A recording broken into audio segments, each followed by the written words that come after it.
Hello everyone, good evening সবাইকে। আজকে আবারও চলে এসেছি নতুন একটা রেসিপি নিয়ে। আজকে বানাবো ফ্রেঞ্চ ফ্রাই।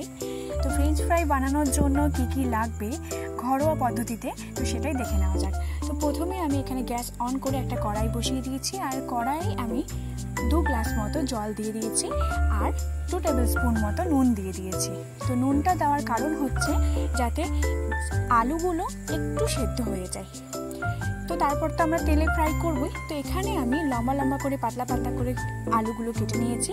এবার আমি জলের মধ্যে দিয়ে দিলাম, যেটাতে আমি নুন আর জলটাকে ফুটিয়েছি।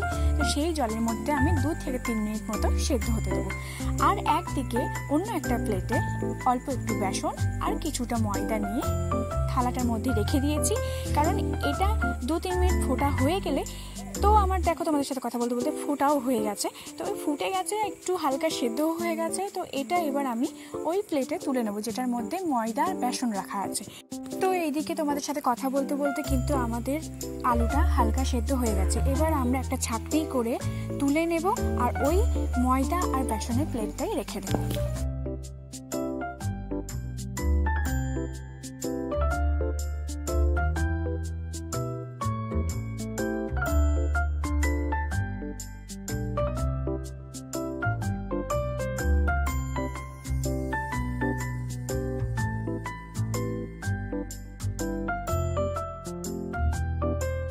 তো আমার আলুগুলো কিন্তু প্লেটের মধ্যে সমস্তটা তোলা হয়ে গেছে, দেখতেই পাচ্ছ।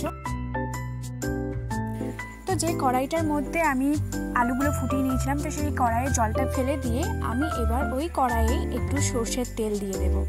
সর্ষের তেলটা মোটামুটি মিডিয়াম মতো পরিমাণে দিয়ে দিয়েছি, মানে 1 কাপ থেকে 1.5 কাপ মতো দিয়েছি।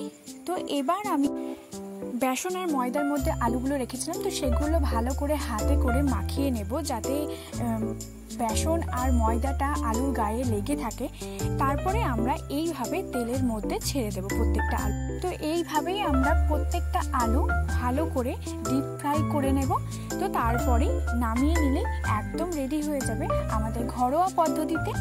তারপর একটা প্লেটের মধ্যে তোমরা সেগুলোকে রেখে দিয়ে কিছুটা বিট নুন বা যদি ঘরে চাট মশলা থাকে চাট মশলা দিয়ে একটু লেবুর রস দিয়ে তোমরা কিন্তু পরিবেশন করতে